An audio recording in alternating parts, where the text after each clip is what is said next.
তো শিক্ষিত মহিলা না, কি যুক্তি দিচ্ছে? শিক্ষিত হলেই হবি, আর এই চেহারা সুন্দর হলেই হবি, বংশমর্যাদা লাগবি না। তুমি আমার খামা খাই দোষ দাও। আবার আপনি উল্টে পাল্টা করে কথা করছেন। আপনি তো খুব সাংঘাতিক মেয়ে। আপনি একটা মেয়ে হয়ে একটা মেয়ের কত বড় সর্বনাশ করেছেন জানেন আপনি? আপনার কারণে আলতা সুন্দরী গানের দলে আসতে পারতেছে না। শুনলাম ভাবি বলে আয়েছে, কতদিন ভাবির সাথে দেখা হয় না, তাই একটু দেখা করতে এলাম। ভাবি নতুন দল বানা নেতা হবে চাইছিলে, আমার মাথার পর কাঁঠাল ভাঙিয়ে নেতা হবে চাও? মনে করো আমি তোমাকে এত সহজে ছাড়িয়ে দেবো?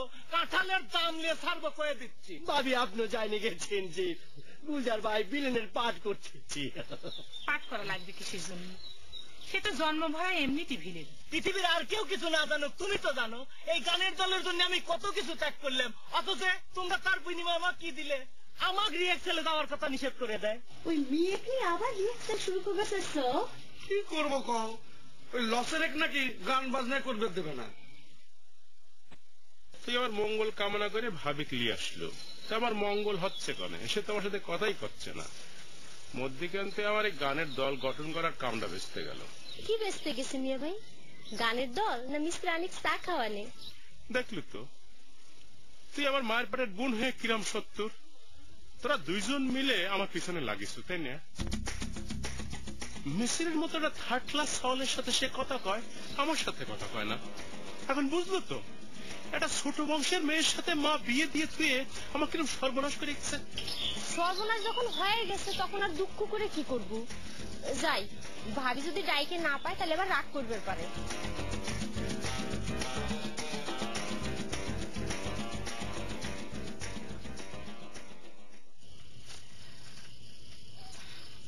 তোমাকে একটা কথা কব পারো, তুমি কেন রাগ হয়ে পারবে না? তার মানে কথাটা রাগ হইবার মতো, তাই না? কথাটা রাগ হইবার মতো না, তুমি খালি কথায় কথা রাগ করেছো তাই।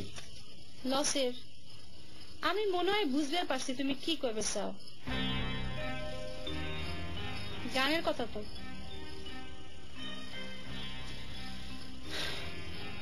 আচ্ছা ঠিক আছে, কও। করছিলাম কি, হঠাৎ করে গান বাজনার উপরে তোমার তো রাগ হলে কিছু জন্য কি রাগ হয়েছে? গান বাজনার উপরে তো আমার কোনো রাগ হয়নি। আমি খালি কইছি যে গানের আসরে তুমি জাতি পারবে না।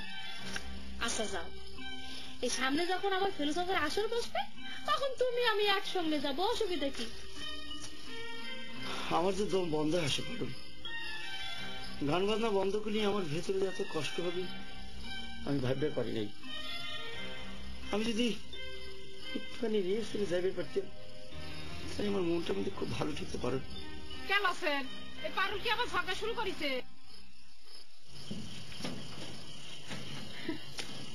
আমি মনে হয় তোমার জামাইয়ের সঙ্গে খালি ঝগড়াই করি। জামাই হওয়ার আগে থেকেই তো যত ঝগড়া করিস।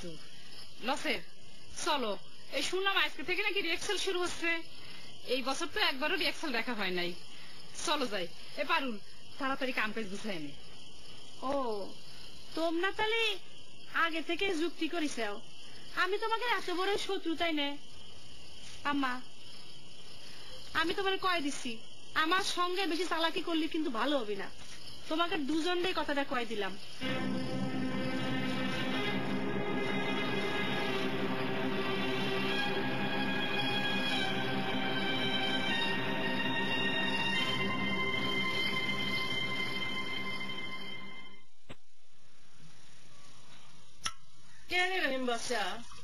গরম ভাত তো শুকায় করকরা হয়ে গেল, খাবার আসিস না কিসের জন্য?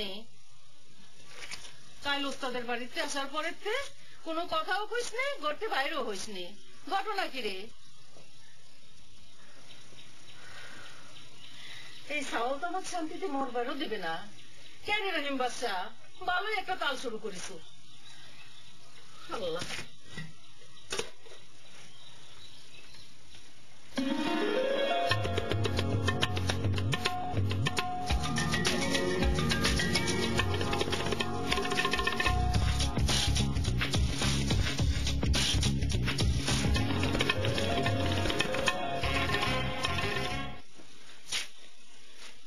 রহিম বাদশা, এই আমি যত ডাকাডাকি করতেছি আমার কথা তোর কানে যাচ্ছে না? ভাত তো শুকায়া গেল, তুই ভাত খাবার আসিস নি কিসের জন্য? আমি ভাত খাবো না ফুপু। ভাত খাবো না কিসের জন্য? কাল উস্তাদের বাড়িতে আসার পর একটা দানাও মুখে দিস নাই, ভাত কি দোষ করিছে বাপ? কেউ কোনো দোষ করে নাই ফুপু। দোষ যদি কেউ করে থাকে তাহলে পরে দোষ করেছে রহিম বাদশাহ নিজে। অবাক করে কথা কইছো কিসের জন্য বাপ? উস্তাদের বাড়িতে কিছু হয়েছে? সেখানকার কোনো কথাও তো বলো না। ঘটনা তো কত কিছু ঘটে গেছে ফুপু, কয়টার কথা কব? সবচেয়ে বড় কথা হলো আমার কোনো কথা কবির ইচ্ছে করতেছে না ফুপু। আচ্ছা ঠিক আছে, কথা কবির ইচ্ছা না করে কইস নি, এখন খাবে চল। আমি কলাম তো, আমি ভাত পানি আমি খাবো না কিছু। আরে আবার সে একই কথা কয়, ভাত কি দোষ করিছে? ও বাপ শোন, তুই যার জন্য এতদিনে উস্তাদের বাড়ি ছিলি সে আলতা সুন্দরীর সাথে কি তোর দেখা হয়েছে? তার সাথে দেখা হলে পরে কি রহিম বাদশার ভাত পানি ত্যাগ করা লাগে ফুপু? এই দুনিয়ায় সকলে আমার সাথে এরকম ভাবে ভিলেনি করলো যে আলতা সুন্দরীর সাথে যেন কোনোদিন জীবনেও আমার আর দেখা না হয়। ও বাপ, তোর উস্তাদের মেয়ে মাসুমা সে কিরাম আছে? সেও কি তোর সাথে শত্রুতামি শুরু করেছে?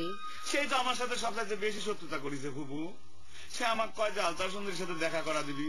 এই লোকটা দেখায় আছে সারা দিন রাত খালি তার পিছন পিছনে আমাকে নিয়ে ঘুরে বেড়ায়, আমাকে নানা রকম শর্ত দেয়। তার মা তো আমাকে কয়ে বসলো, বারবার করে খালি কয় তুমি আমার বাড়িতে চলে যাও আমার ঘরে বয়সটা নিয়ে। তার মা অবশ্য ঠিক কথাই কইছে, তাই না ফুপু? বাদ দে বাপ, সবাই যখন তোর সাথে শত্রুতা করেছে বাদ দে। কার উপর রাগ করে তুই ভাত পানি ত্যাগ করবি?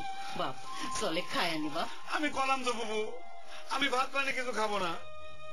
আমি কারোর উপর তো আমি কষ্ট করতেছি না, আমি কারোর উপর রাগও করতেছি না। আমি নিজের উপর নিজে রাগ করে নিজে তিলে তিলে আমি ধ্বংস করে দেবো। আমি না খাই নিজে পুরা সারকার করে ফেলা দেবো।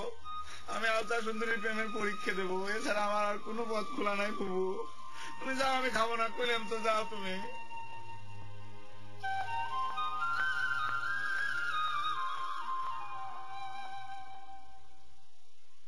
নতুন নায়িকা নিয়ে নাকি রিহার্সাল খুব ভালোই হচ্ছে শুনলাম। কাঙ্গালের কথা বলিছেন সেটা দেখলেন তো? আপনার ওই নায়িকে কি ঘরে বসে খাওয়ানো হবি না তাকে বিদায় করার ব্যবস্থা করা হবি? মেয়েদার তো আসার পর থেকে বিদায় করার চেষ্টা করতেছি, কিন্তু না গেলে কি করবো কও? ও মা, তাই নাকি? তোমার গানের দল এতালি সে জোর করে বসে রয়েছে। বাহ, এ দেখি নতুন কথা শুনলাম।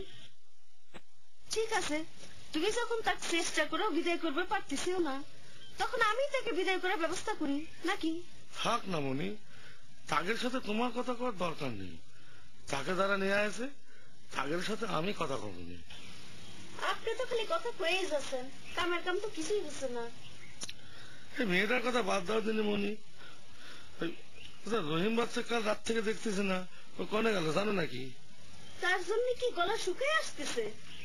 জগতের সব মানুষের জন্য তো আপনার গলা খালি শুকায় আসে, খালি সংসারের কোনো মানুষের জন্য গলা শুকাইলো না। সংসারের কোনো মানুষের দিকে আপনার কোনো খেয়াল নাই, তখন আপনি উদাস হয়ে যান। অবাক করে কথা কও কেন মনি? সওয়ালটা খুব সহজ সরল। আবার কনে যায় বিপদে পড়বে কিডা কবি? মাসুমা কনে? মাসুমা কি ওর কোনো খোঁজ জানে? লজ্জা করে না তোমার? নিজের বয়সটা বেটির কাছে তুমি জোয়ান ছাওয়ালের খোঁজ দিবে চাচ্ছাও, তার জন্য এত উতলা হওয়া লাগবি কে? নিজের বাড়ি ঘর আছে, হয়তো সেইখানে চলে গেছে, তার তো কেউ এখানে দাওয়াত দিয়ে আনে নাই। আমাক না কয়ে সে চলে যাবে, এই কথা তো আমার বিশ্বাস হয় না।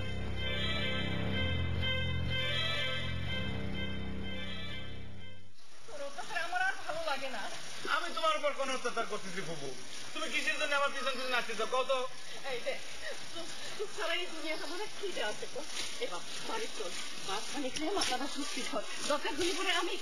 আমি নিজে তো আলতা সুন্দরীর খুঁজে বাই হবো।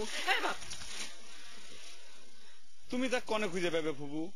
তার তো বিয়ে হয়ে গেছে, তার ঠিকানাটা পর্যন্ত কেউ আমাকে দিল না। আর তোর ঠিকানা দেয়নি তাতে কি হয়েছে? আমি নিজে তোর ওস্তাদের বাড়ির যায়া আলতা সুন্দরী শ্বশুর বাড়ির ঠিকানা নিয়ে এসে আমি নিজেই তার সাথে দেখা করব। সত্যি করে করছো ফুপু? তুমি আলতা সুন্দরীর কাছে আমাকে নিয়ে যাবে? বললাম তো, তুই আগে বাড়ির চল, ভাত খায় মাথাটা ঠান্ডা করে। ঠিক আছে, তাহলে এবার আমি বাড়িও যাচ্ছি, ভাতও খাচ্ছি, কিন্তু তুমি যদি ফুপু তোমার কথা না রাখো তাহলে পরে কিন্তু আমার দুই চোখ যেদিক যায় আমি সেদিক চলে যাবো। আবার আলাই বালাই কথা কয়, আগে বাইরে চলে তো।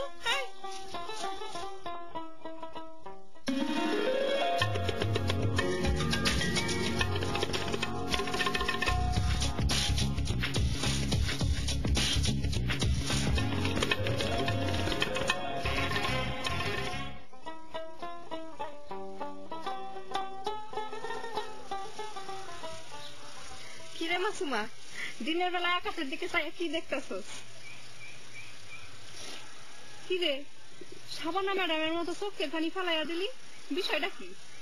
তোর রহিম বাচ্চায় তোরে কিছু কইছে নাকি? রানিয়াপা, রহিম বাচ্চাকে তুমি দেখিছো? কালকের পর থেকে তো আর দেখা হয়নি। ভালো কথা মনে পড়ছে, তোরে তো হে কথা কওয়াই হয় নাই। রহিম বাচ্চারে আমি জানু বাচ্চা কয়া রাখছি দেখিয়া হে যে কি রাগ। লোকটা মনে হয় চলে গেছে রানিয়াপা, না? গেছে তাতে কি হইছে, আবার আইবো। হেলে গে কান্দনের কি আছে? বোকা, তুমি জানো না রানিয়াপা, আমার মা খালি তারা চলে যেতে কয়। সে যদি একবার চলে যায় তাহলে কিন্তু আর ফিরে আসবে না, আমি জানি। তোর একটা কথা জিগাই মাসুমা, সত্য করে কত এই লোকটা লেগে কি সত্য সত্য তোর কান্দা পাইতাছে? কি জানি, আমার কেন জানি বিশ্বাস হইতে চায় না রে। উস্তাদ, তোমার ওইসব দলের ওয়াটলেস সালবলের কথা শুনে তুমি মুরব্বী মানুষ যে এত জোরে লাগছে খারাপে, সেটা বলে আমি স্বপ্নেও ভাবিনি কইলাম। আমি কারো কথায় চলি নে, আমার নিজের একটা বুঝ আছে, বুঝছো তো? তা তুমি কি করবে চাও সেটা করলেই তো হয়। সেটা কর কি আর কোনো দরকার আছে? সব তো প্রমাণ হয়েই গেছে। আমার বাদ দিয়ে ওই মিস রানীর সাথে রিয়েকশন করার সিদ্ধান্ত নিয়ে কি ঘটলে তা তো টেরই পাইলে না? তোমার তো অনেক বড় জিত হয়ে গেছে। এখন দয়া করি তোমার ওই বিউটি কুইন নায়িকা আমার এই ঘাট থেকে নামায় আমার উদ্ধার করো। এ কথা তো তোমার অনেকবার কইছি। হাসিম ভাই, তুমি আসল কথা বাদ দিয়ে উল্টা পাল্টা কথা শুরু করেছো কিছু নিয়ে। উল্টে পাল্টা কথা আমি সাথে করে ভাই, তোমরা আমরা সকলে মিলে যে অপমানটা করিছাও, সেই কথার দুঃখে আমার মুখ দিয়ে অটোমেটিক এসব কথা বাড়া আসতেছে। তোমার অটোমেটিক কথা কেউ শুনবার চায় না হাসিম। তোমার মিস রানী কইছে তোমার ছাড়া সে রিয়েকশন করবে না, আর সেই জন্য রিয়েকশনের জন্য আমরা তো তার পাও ধরায় ধরিনি। আমি তো তোমার কাছে হাত জোর করে মাপ চাচ্ছি না, তাহলে পরে তুমি এখানে এসে আমার অপমান করছো কি জন্য? দেখলে দেখলে তুমি করলাম এখনো আমাকে অপমান করতে চাও। মিশু ফিলেন তুমি সাক্ষী করলাম। আরে সাক্ষী সুবোধের কথা বাদ দাও তো হাসিম ভাই, উস্তাদে কোন কথা কভার চাও সেটা। আমি আর কোনো কথা শুনতে চাই না, তুমি এখন দুজন দাও। উস্তাদ, এ তোমার সমস্যাটা কি কত? তুমি সুদ কথাটি ফটাস করে মাঠে দাও কিসের জন্য? আচ্ছা লাও কইলাম, আমার সব অপমান আমি মানিয়ে নিলাম। এখন আসল কথাটা কই, আমি হলাম গান পাগল মানুষ, আমি কোনোভাবেই চাই না গানের আসলটা বন্ধ। সেই জন্য মিস রানী অনেক কয়ে বলে রিয়েকশনের জন্য রাজি করাইছি, সেই কথাটা তোমার তো বেড়াইছিলাম। আমি তোমার মিস রানীকে নিয়ে আর রিয়েকশন করবার চাই না, আসরও করবার চাই না। মিস রানী তো তোমার ছাড়া রিয়েকশনই করবে না। তো তাহলে পরে তুমি যাও, মিস রানীকে নিয়ে তুমি আসর বসাও, রিয়েকশন করো। একজন মানুষের কথা বাইরে চোখের পানি কেমনে আসে মাসুমা, সে কথা আমি কোনোদিন বুঝতে পারলাম না। চোখের পানি যে কিভাবে আসতেছে রানিয়াপা, আমি নিজেও বুঝতে পারতেছি না। যতই ভাবতেছি সে যদি একটাবার আমার কথা মনে করতো, তাহলে কি আমার না করে যাতে পারতো রানিয়াপা? তুই কিন্তু সত্য সত্যি তার লেগে দেওয়ানা হয়ে গেছিস মাসুমা। দিয়া না কারে আমি বুঝিনি রানিয়াপা। তুমি যে কাউ প্রেম ভালোবাসা সেটাও আমি বুঝিনি। তাই লোকটার জন্য আমার কিরকম একটা মায়া লাগে। তার সেই মুখ বার করা মুখটা মনে পড়লেই আমার বুকটার মধ্যে যেন হু হু করে ওঠে। সবসময় তো কান্দাকাটি করিস না তো মাসুমা, আমার মনটাই কইতেছে হ্যাঁ আবার ফিরে আইব।